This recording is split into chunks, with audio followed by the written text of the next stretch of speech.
avant de reprendre la prière, mais nous allons aller dans Ésaïe 43 et nous allons aller dans la deuxième partie de ce message intitulé « Dieu viendra sous la forme de ton besoin ». C'est très important, un message donc d'actualité. Alors, Dieu va venir sous la forme de ton besoin. Et nous avons des besoins. Nous ne sommes pas ici dans l'église de Laodicée, nous sommes dans l'église de Philadelphie. Une église fidèle, une église petite, une église qui garde la parole de Dieu. Amen. Et nous allons lire dans Ésaïe 43 ce que Dieu nous déclare. Ésaïe 43, verset 1er. Ainsi, de cette manière, parle maintenant l'Éternel qui t'a créé, ô Jacob, celui qui t'a formé, ô Israël. Ne crains rien, car je te rachète. Je t'appelle par ton nom. Tu es à moi. Si tu traverses les eaux tumultueuses, je serai avec toi. Et les fleuves, ils ne te submergeront point. Si tu marches dans le feu, tu ne te brûleras pas, et la flamme ne t'embrasera pas. Car je suis l'Éternel, ton Dieu, le Saint d'Israël, ton Sauveur. Amen. Amen. Seigneur, nous voulons te bénir pour ces moments de prière que nous passons devant toi. Et nous sommes heureux, Seigneur, de savoir que tu n'abandonnes aucun de tes enfants. Tu es là près de lui. Tu es là, Seigneur, près de cet enfant, cette brebis, peut-être qui est apeurée, peut-être qui est en train de trembler, Seigneur. Et nous voulons particulièrement nous souvenir, nos frères et sœurs, persécutés dans le monde, Seigneur.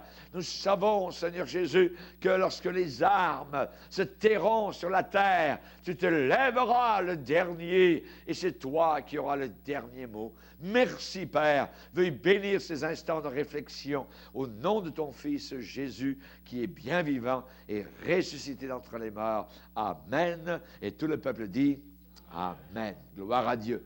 Donc, on a vu dans une première partie comment Dieu est un Dieu bon. Voyez, n'oublions jamais cela. Le diable sera toujours méchant et Dieu sera toujours bon. Le diable ne sera jamais bon et Dieu ne sera jamais méchant.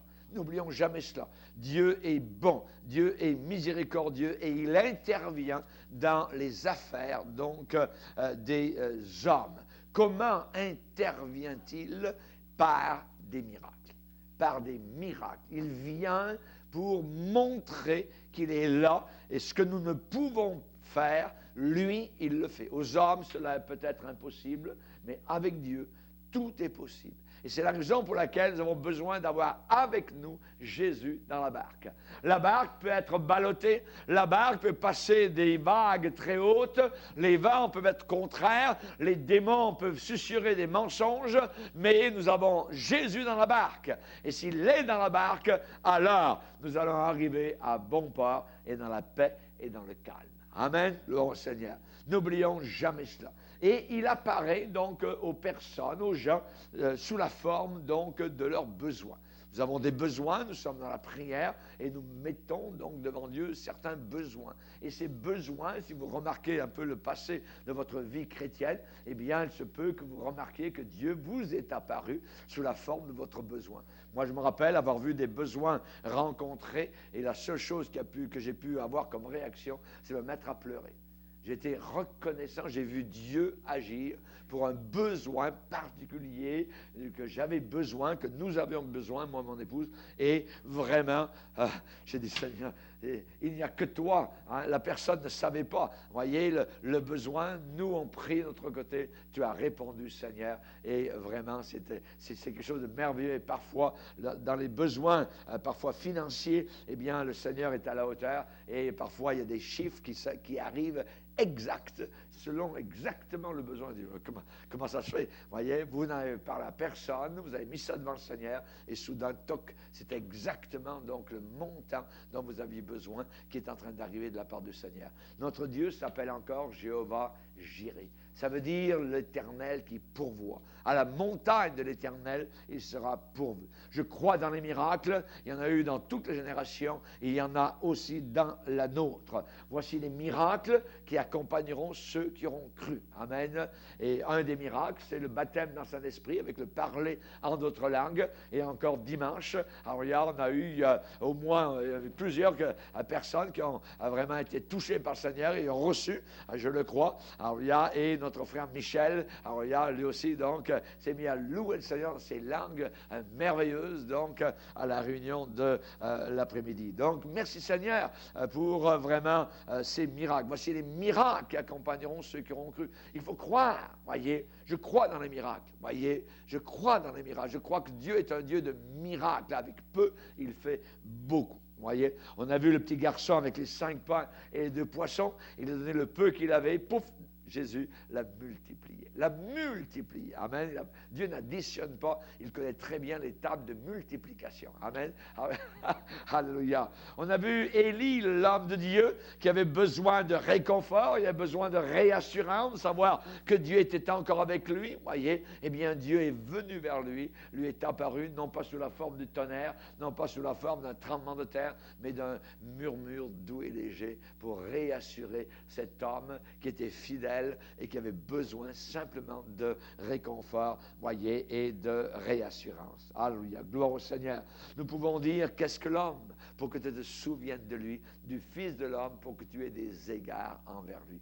Voyez, c'est inimaginable. Voyez, la prière, on se met à genoux, on prie le Seigneur, on présente certaines choses. Je ne sais pas comment ça se fait ou quoi que ce soit. Ça passe au travers des poutres de fer, de bois. Ça passe par-dessus le toit, ça s'en va au-dessus des nuages et ça s'en va jusqu'au 3e ciel, là-haut, dans le trône, vers le trône de gloire. C'est ce que le Seigneur dit qu'il fait. Demandez et vous recevrez. Frappez et l'on vous ouvrira. Amen. Gloire au Seigneur. Fais de l'Éternel tes délices et il te donnera ce que ton cœur désire. Ce besoin, ce désir qui est selon Dieu, voyez évidemment, voyez, eh bien Dieu veut y répondre. Recommande ton sort, c'est-à-dire ton destin à l'Éternel, mets en lui ta confiance et il agira. Amen. Oui, Dieu est bon. Amen. On connaît le petit cantique. Hein? Alors, oui, Dieu est bon. Et on chante et j'aime. Alors, il y a chanter ce cantique-là parce que ça élève la puissance de Dieu. Et il semble qu'à chaque fois qu'on chante ça, qu'il y a une bénédiction qui descend sur nos cœurs parce qu'on est en train simplement de dire que Dieu est bon, que Dieu est miséricordieux. Amen. Il y a un psaume dans la Bible, à chaque verset, il est dit « car sa miséricorde durera toujours ». Vous voyez, « car sa miséricorde durera toujours ». « Car sa miséricorde durera toujours ». Et redisons encore une fois « car sa miséricorde durera toujours ». Amen. Alléluia. Merci Seigneur. Et si à la fin de la lecture de ce psaume, on n'est pas certain, eh bien, que Dieu est miséricordieux et bon, eh bien, il faut le relire une 2e fois. Amen. Alléluia. Gloire au Seigneur. Hein? Dieu a dit à Jérémie, les bontés de l'Éternel ne sont pas épuisées.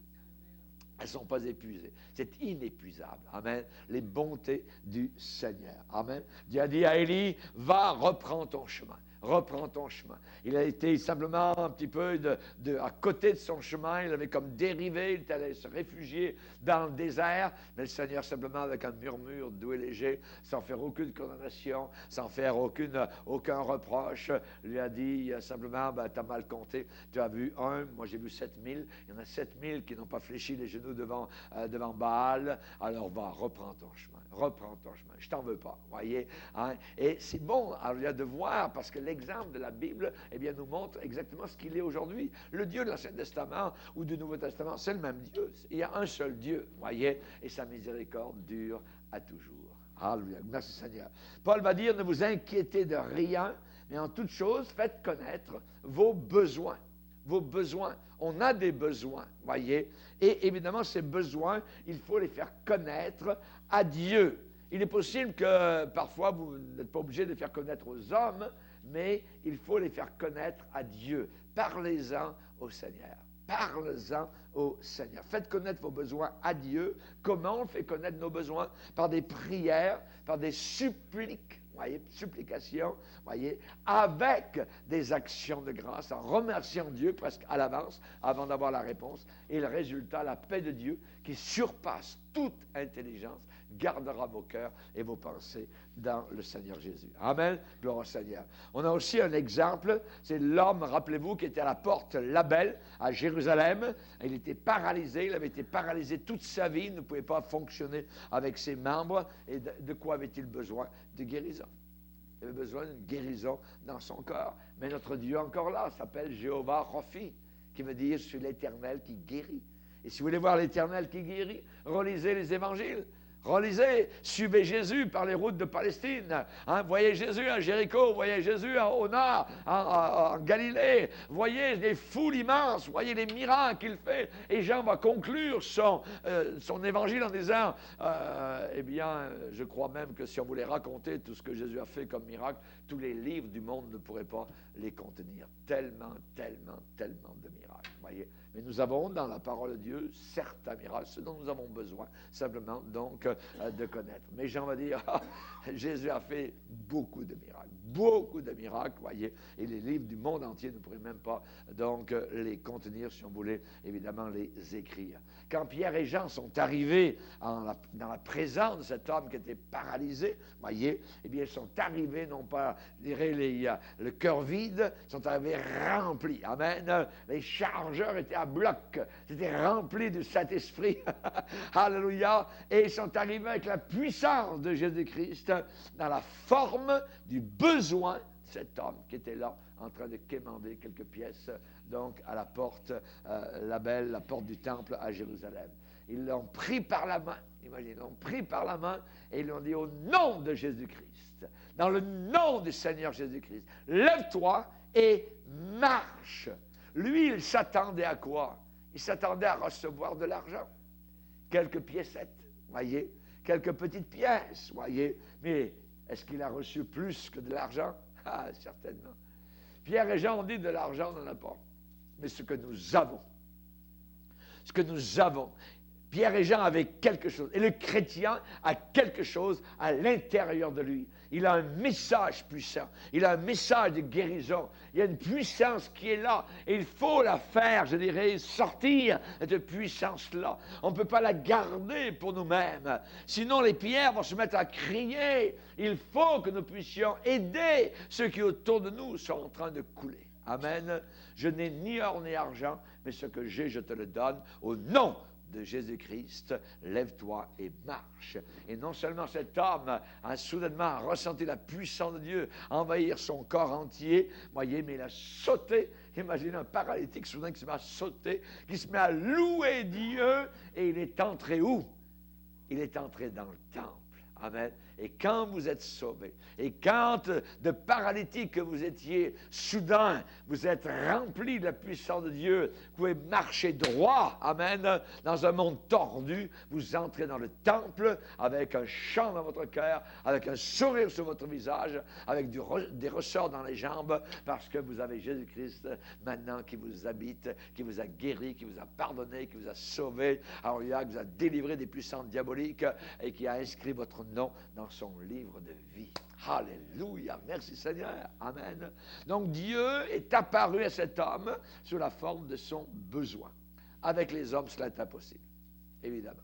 Cet homme ne peut pas, les hommes peuvent diagnostiquer, regarder, tout ça, oui c'est ci, c'est ça, la jambe ne peut pas, elle ne fonctionne pas, elle est tordue, ainsi de suite, mais avec Dieu, tchou, quand il vient le Seigneur, alors, tout se met en place, ça craque, et voilà, le gars il se met à sauter, on ne peut pas expliquer un miracle c'est un miracle, voyez, voici les miracles qui accompagneront ceux qui auront cru. Le Seigneur est proche. Il est proche, il n'est pas loin de nous, voyez, amen. Ne vous inquiétez de rien, mais en toute chose, faites connaître vos besoins à Dieu, voyez. Faites connaître. Même il connaît le Seigneur, oui, il connaît tout, voyez. Il connaît ton besoin avant même que tu le dises, voyez. Le Père sait de quoi vous avez besoin, Jésus a dit, mais il veut que nous lui demandions. Ne me demandez pas pourquoi il veut que nous lui demandions, il veut que nous lui demandions, voyez. Il veut qu'on lui parle. Il veut qu'on soit à sa porte. Il veut qu'on frappe à sa porte. Il veut qu'on demande. Demandez, vous recevez, frappez. Alléluia, et l'on vous ouvrira. Donc, il désire qu'on fasse connaître nos besoins par des prières, des supplications. C'est plus que la prière. La supplication, c'est je supplie. Vous voyez, je suis là, je demande intensément au Seigneur selon mon besoin. Et on voit que l'apôtre Paul va dire, alléluia, dans Éphésiens 3, le Seigneur peut faire. Ça veut dire qu'il a la puissance d'accomplir. Il peut faire infiniment au-delà de tout ce que nous demandons ou pensons. À lui soit la gloire dans l'Église et en Jésus-Christ, dans toutes les générations, au siècle des siècles. Amen. Il peut faire infiniment, infiniment au-delà de tout ce que nous demandons. Au-delà, ça dépasse. Amen. Il va plus loin que nos pensées. Nous avons des petites pensées, voyez, mais nous sommes limités dans nos pensées. Mais lui n'est pas limité. Et il peut faire, il a la puissance de faire, puisqu'il est Dieu infiniment au-delà. Amen, gloire au Seigneur. Jésus va dire, jusqu'à présent, vous n'avez rien demandé en mon nom. Demandez et vous recevrez, afin que votre joie soit parfaite. Je vous parlais tout à l'heure de ces larmes. Amen. Quand on voit le besoin répondu, quand on voit la réponse à certains besoins, voyez, évidemment, ces larmes-là, c'est des larmes de joie, c'est des larmes de reconnaissance.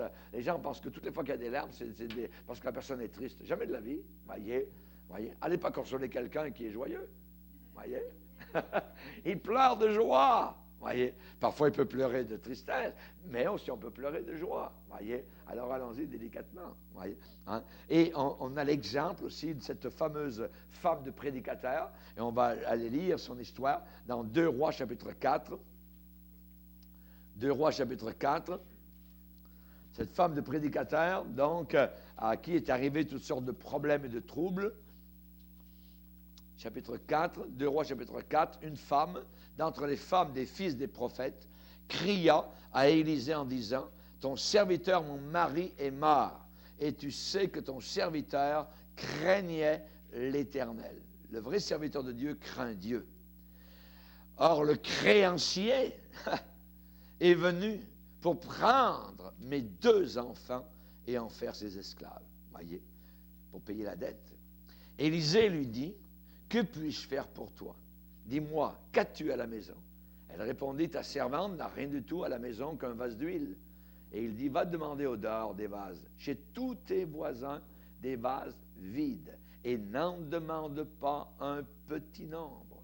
Quand tu seras rentré, tu fermeras la porte sur toi, sur tes enfants, et tu verseras dans tous ces vases, et tu mettras de côté ceux qui seront pleins. » Alors, elle le quitta.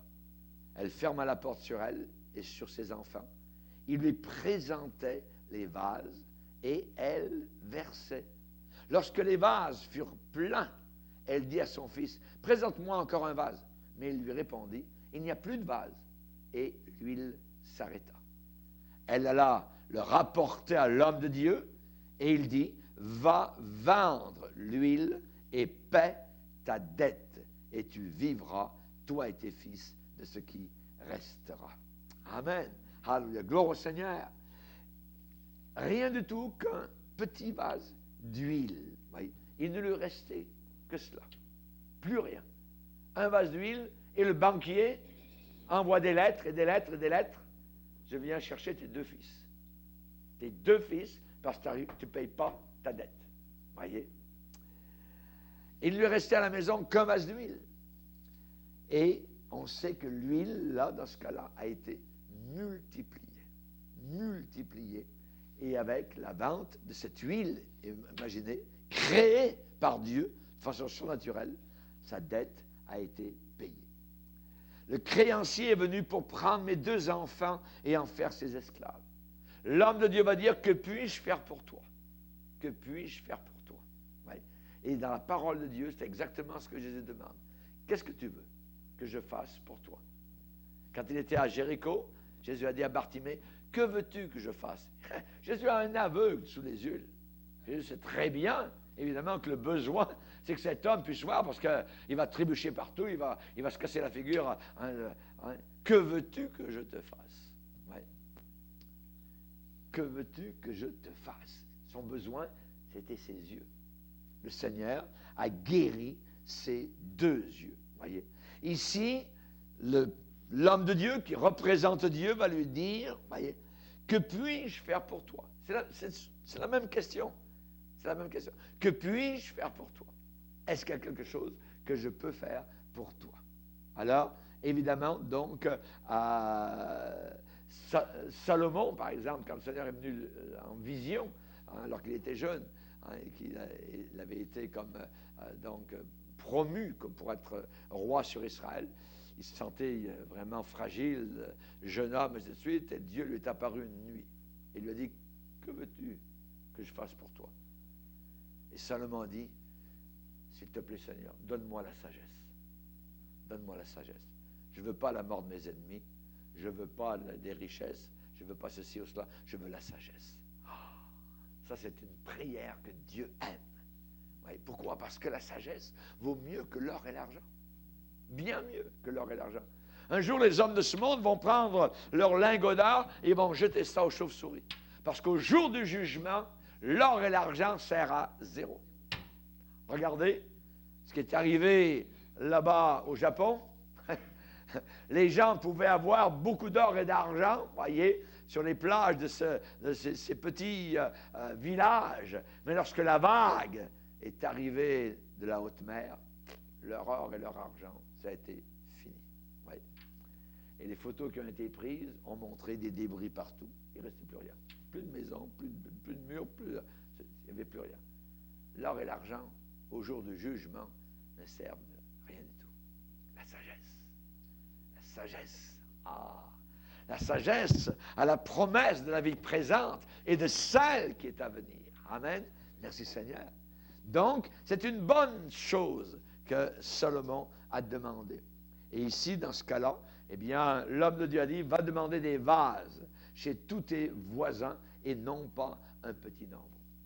Ça semblait totalement ridicule. Ça semblait totalement ridicule. Voyons donc. Allez demander des vases vides et n'en demande pas un petit nombre. Mais elle a cru à la parole de l'homme de Dieu, qui semblait totalement, donc, risé. Ça n'a pas de sens. Il lui reste à la maison un petit vase d'huile et Élisée lui dit, va chercher des contenants, en masse. Amen. Va chercher. Voyez. Et elle a cru. Et soudain, la maison était remplie dans la cuisine, c'était plein de vases vides. Et elle a commencé à verser avec le vase qui avait de l'huile. Oh. Après, amène-en un autre. Il y en avait encore. Il y en avait tout le temps. Voyez. Avec le Seigneur, il y aura tout le temps des provisions. Voyez. Les gens, ils pensent que le gaz, il monte à 1,40, ainsi de suite. Laissez faire. Voyez. Dieu aussi augmente. Voyez. Ils peuvent augmenter à 5 $ le litre, c'est pas grave. Voyez. Dieu vous donnera toujours, tout le temps. Vous aurez tout le temps avec Dieu. Dieu est un Dieu qui pourvoit. Amen. N'ayez pas peur. Voyez. Dieu, il n'y a rien qui l'arrête. Il a créé la terre avec rien. Il y avait le vide avant. Là où on est maintenant, c'était du vide.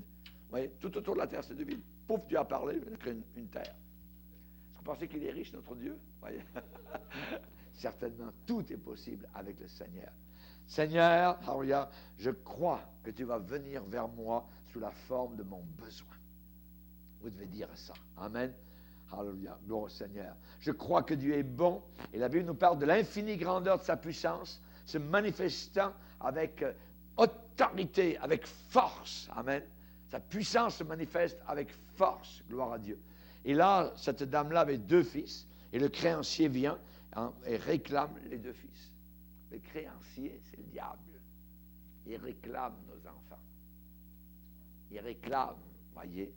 Mais la Bible dit que nos enfants reviendront du pays de l'ennemi. Accroche-toi à la promesse de Dieu. Amen. Ça peut prendre du temps, ça peut prendre quelques mois, quelques années, 10 ans, 20 ans, c'est pas grave. On ne lâche pas, devant le Seigneur. On ne lâche pas. Pourquoi? Parce que le Seigneur dit que nos enfants qui actuellement sont dans le pays de l'ennemi reviendront du pays de l'ennemi. Ils reviendront. Amen. On va le lire dans Jérémie. Dans Jérémie, Une promesse, non pas d'un homme, mais la promesse, elle vient du Seigneur. Jérémie 31, le verset 16 et 17. Jérémie 31, versets 16 et 17. Ainsi parle l'Éternel, retiens tes pleurs, retiens les larmes de tes yeux, car il y aura un salaire pour tes œuvres, dit l'Éternel. Ils, au pluriel, reviendront du pays de l'ennemi. Il y a de l'espérance pour ton avenir, dit l'Éternel. Tes enfants reviendront dans leur territoire. Amen. Seigneur, je m'appuie sur ta promesse. Amen. Dieu est bon, Dieu intervient dans les affaires humaines. Il vient par des miracles, il sauve encore des âmes, il guérit encore des corps qui sont totalement malades, il délivre de puissances diaboliques. Alléluia. Il apporte la provision. Alléluia. Notre Dieu est encore Jéhovah Jireh. Quel est votre besoin? Le salut pour des personnes que vous aimez et qui sont perdues aujourd'hui? Eh bien, le Seigneur, un jour, vous allez dire, a fait pour moi de grandes choses. Sa miséricorde s'étend d'âge en âge. Il a rassasié de bien les affamés. Amen. Est-ce que c'est la guérison pour votre corps? Eh bien, nous avons auprès de lui cette assurance que si nous demandons quelque chose selon sa volonté, il nous écoute. Et si nous savons qu'il nous écoute, nous possédons la chose que nous avons demandée. Alléluia! C'est Jean qui nous dit cela au chapitre 5. Merci Seigneur. Amen. Que veux-tu que je fasse? Il veut faire. Le Seigneur est prêt à faire. Il est prêt à agir. Que veux-tu que je fasse? Amen. Rappelons-nous la petite femme dont la fille était possédée, qui est venue toute seule vers Jésus, à une centaine de kilomètres peut-être du lieu où était sa fille. Elle est restée là et Jésus a éprouvé sa foi. Sa foi a été élastifiée au point de cassure. Mais la maman restait aux pieds de Jésus. Alléluia. Et finalement, cette maman a entendu le Seigneur le dire, qu'il te soit fait comme tu crois. Qu'il te soit fait comme tu crois. Imaginez. Imaginez. Alléluia. Une femme de foi, une femme qui restait aux pieds de Jésus, qui avait fait le voyage, elle ne voulait pas retourner chez elle sans avoir la réponse et l'assurance que Jésus l'avait guérie. La personne peut être à 100 km, à 1000 km, à 10 000 km, ça n'a aucune importance. Voyez, on peut prier, on peut se tenir aux pieds de Jésus pour une personne qui est éloignée de nous aujourd'hui. Avons-nous besoin d'une assistance financière? Le Seigneur est tout-puissant. Il est capable de pourvoir aux besoins de son enfant qui réclame. Alors, il y a le besoin. C'est un besoin, ce n'est pas un superflu. Voyez, le Seigneur connaît, évidemment, et il est capable de pourvoir miraculeusement aux besoins aussi financiers. Dans Lamentation chapitre 3, Jérémie va dire, « J'ai invoqué ton nom, ô Éternel, du fond de la fosse, et tu as entendu ma voix. Ne ferme pas l'oreille à mes soupirs et à mes cris. Au jour où je t'ai invoqué, tu t'es approché, et tu as dit, ne crains pas. » Et tu as dit, ne crains pas, Seigneur. Tu as défendu la cause de mon âme. Tu as racheté ma vie. Alors, que faire? Approchons-nous. Approchons-nous avec assurance du trône de la grâce. Amen. Rappelons-nous, quand Jean a vu le trône dans la gloire, il l'avait avec un arc-en-ciel tout autour. L'arc-en-ciel nous parle de la grâce de Dieu. Amen. Ce trône vers lequel nous allons n'est pas un trône de jugement pour les chrétiens, c'est un trône de grâce, un trône de miséricorde, de pardon. Approchons-nous, on nous demande de venir. Voyez, venez vers moi, vous tous, fatigués, chargés, et je vous donnerai le repos. Le repos se trouve uniquement en Jésus-Christ. Amen. Le besoin, un besoin peut-être dans le foyer, dans la famille, dans le mariage. Amen. Alors, le Seigneur le connaît. Il veut que nous approchions de lui et que nous présentions ce besoin. Avons-nous besoin de paix? N'avons plus la paix, n'avons plus la joie peut-être? Demandons au Seigneur, donne-moi ta paix, Seigneur. J'ai besoin de ta paix. Seigneur, ma joie est en train de disparaître. La joie du salut. Renouvelle en moi la joie d'être sauvé. C'est merveilleux d'être sauvé, d'avoir été pardonné. Amen. Gloire au Seigneur. Et si vous priez dans la foi, je dis bien de prier dans la foi, de ne pas prier comme les païens. Les païens pensent qu'à force de paroles, ils vont être exaucés. Il faut prier dans la foi en croyant. En croyant. Amen. On pourra dire à cette montagne de difficultés, d'impossibilités, ôte-toi d'ici, jette-toi dans la mer, et si vous le croyez, elle va le faire. Et vous allez passer au travers, parce que Jésus vous donne l'autorité. Amen. L'autorité qui vient du Seigneur. Dieu va venir vers vous sous la forme de votre besoin. Il se peut que vous ne voyez pas Jésus avec vos yeux physiques, mais vous sentirez sa puissance. Amen. Se manifester dans ce besoin-là. Vous allez voir Dieu agir dans ce domaine familial, domaine financier, domaine physique. Dieu veut se manifester. La femme qui est venue, qui avait cette perte de sang depuis des années, qui avait remis son corps entre les mains des médecins, voyez, finalement, rien n'avait fait, eh bien, elle est venue vers Jésus. Et en un instant, le Seigneur a fait ce que des années n'ont jamais pu faire. Elle a dit, si je peux toucher le bord du vêtement, je serai guérie. Elle l'a été, voyez, c'était son besoin. Son besoin était là. Et le Seigneur a connu son besoin et l'a solutionné. Amen. Et exactement comme il en a aidé d'autres, il va vous aider. Voyez? Parce que souvent, la réflexion qu'on a et qui empêche, c'est de dire, oui, le Seigneur est bon, c'est merveilleux, mais il l'a fait pour les autres, mais moi, il ne le fera pas pour moi, parce que moi, je ne suis pas bon, j'ai été trop méchant, j'ai fait ceci, voyez? Et vous vivez peut-être sous un paquet de condamnation. Non, Dieu vous aime autant que les autres. Amen. Vous êtes bienvenus. Vous avez des nouveaux convertis, voyez, qui viennent pour la première fois, 2 fois de réunion, ils sont guéris, ils ont des guérisons dans leur corps, voyez, ils n'ont pas eu le temps, évidemment, de devenir des saints avec une auréole autour de la tête, comme nous pouvons l'avoir, nous, voyez. Amen. Mais Dieu les aime. Son amour déborde. Gloire au Seigneur. Merci Seigneur. Il va vous aider à conquérir l'incrédulité. Amen. À vous avancer comme cette femme avec sa perte de sang. Avons-nous une perte quelque part? Une perte dans notre vie. Ce n'est pas colmaté. Voyez, l'eau est en train d'entrer dans la barque. Voyez. Il y a une perte de force, il y a une perte de vie, il y a toutes sortes de choses, voyez. Allons, venons vers Jésus et approchons-nous assez proches que nous pourrons toucher le bord de son vêtement. Et nous sentirons, que le Seigneur est en train de colmater tout. Il va colmater. Merci Seigneur. Ce n'est pas un secret. Ce que Dieu peut faire, ce qu'il a fait pour les autres, il le fera aussi pour moi, pour toi. Amen. Alléluia. Gloire au Seigneur. Nous avons un même Seigneur qui est riche pour tous ceux qui l'invoquent. Il est riche pour tous ceux qui l'invoquent. Il suffit d'invoquer honnêtement, sérieusement et avec foi le Seigneur. Et il va répondre. Approchez-vous de lui et il s'approchera de vous. Amen. Alléluia. Merci Seigneur. Seigneur, je crois dans mon cœur que tu vas, Seigneur, vers ces personnes actuellement qui ont des besoins et tu vas venir sous la forme de ces besoins-là, Seigneur. Nous avons besoin de te rencontrer, Seigneur. Et même Pierre nous a dit, approchez-vous de lui, pierre vivante. Alléluia. Tu es en vie, Seigneur. Tu n'es pas un Bouddha mort. Tu n'es pas une statue muette. Tu as des yeux et tu vois, des oreilles et tu entends, une bouche et tu parles, un cœur et qui bat. Alléluia. Merci, Seigneur, d'aimer tes enfants que tu as rachetés par ton sang. Alléluia. Aide-nous, Seigneur, encore à aller dans la prière pour te chercher tout notre cœur, selon nos besoins, selon les besoins des autres, selon les besoins de l'Assemblée. Dans le nom de Jésus. Amen. Et tout le peuple dit...